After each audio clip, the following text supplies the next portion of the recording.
I think it was probably, yeah, 99, 2000. And Lucilla commissioned you to take portraits of all the designers or something. And I think that I went to your mom's place and you shot me there for the first time. All I wanted was some Fashion Week tickets, which I never got. You wanted Fashion Week tickets? We've done some, well, the very little that we did, and I mean, in the span of 20 years, were probably one of the most memorable ones, I think. I mean, you actually shot my new showroom when I opened it back in the early 2000s or mid 2000s. You shot that, which was fantastic. I mean, I still have those pictures. They're still circulating, which is incredible.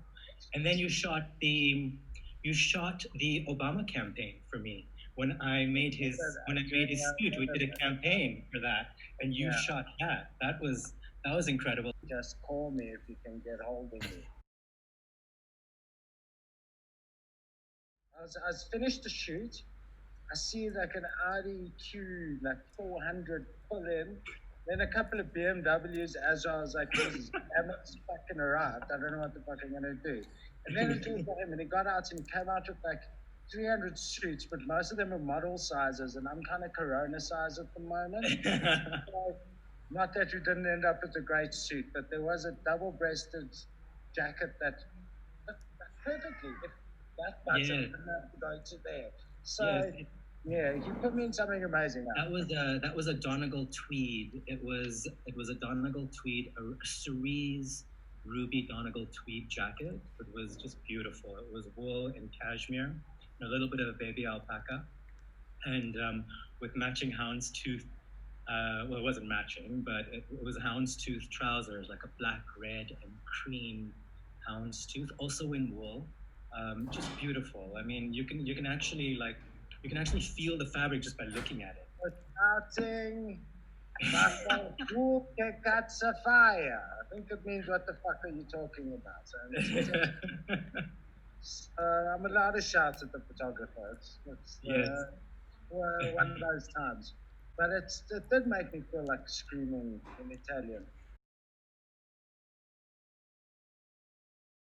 Not many photographers whom I've dealt with in the last 20 years kind of have the ability to compose and to take like a visual concept and iterate it in his mind and then spit it out in an image. It's just mind-boggling. I'm gonna fuck clock tells the right time twice a day. So generally I can get it right, but yes, I am susceptible to flattery.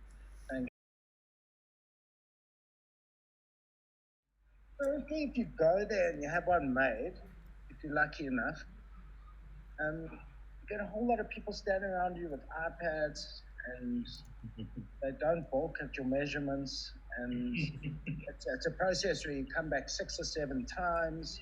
It's completely bespoke.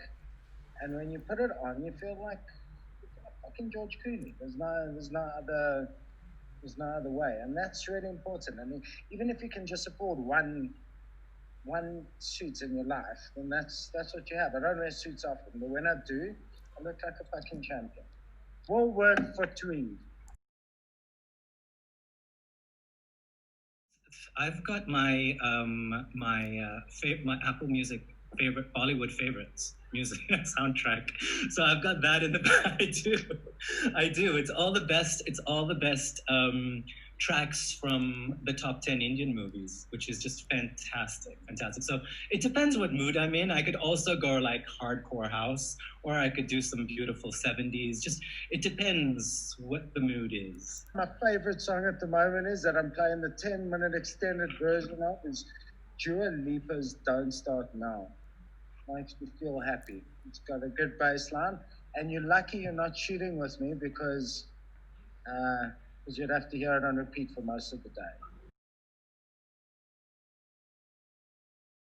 I think the best thing about my job is the show.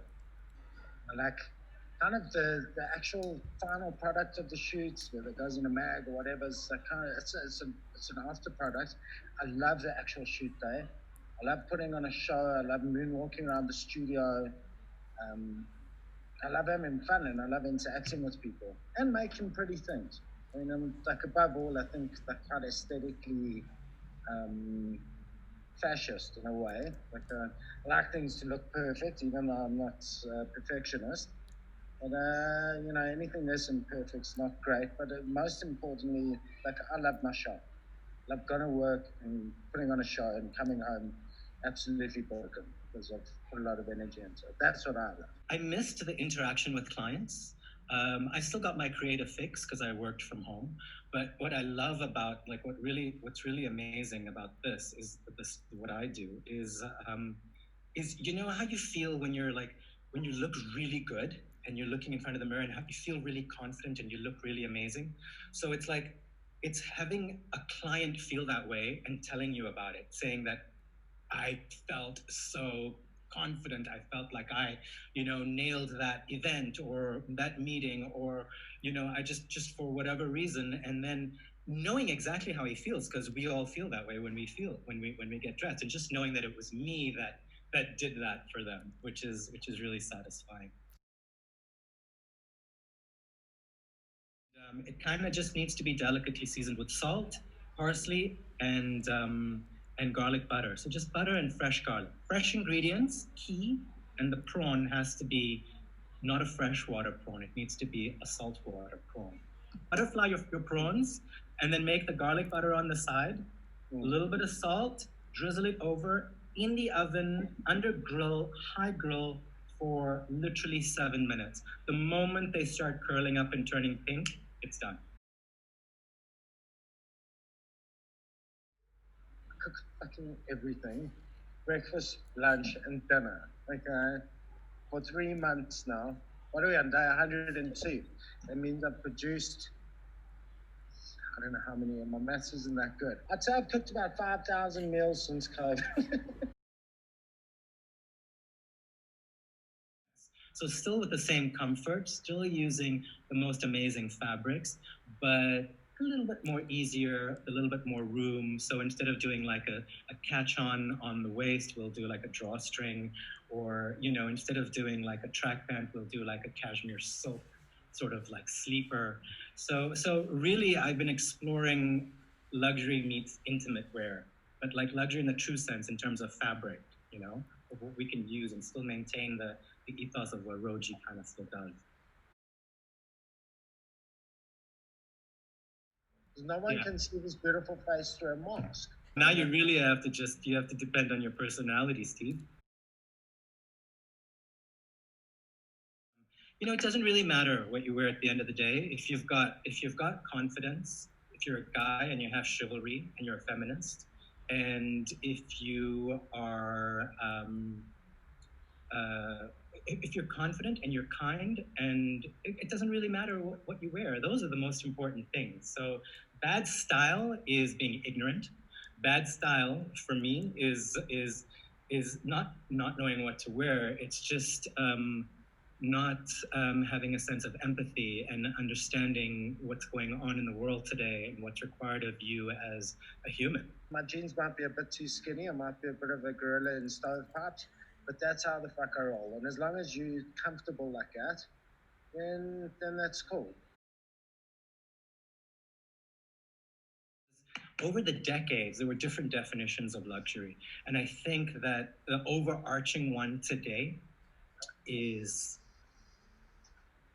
your health and spending time with your family and your friends. And those things for me are luxury. Time is luxury, family, but also wearing one of his suits. And I'm going to leave it at that because it makes you feel absolutely fucking luxurious when you put them on.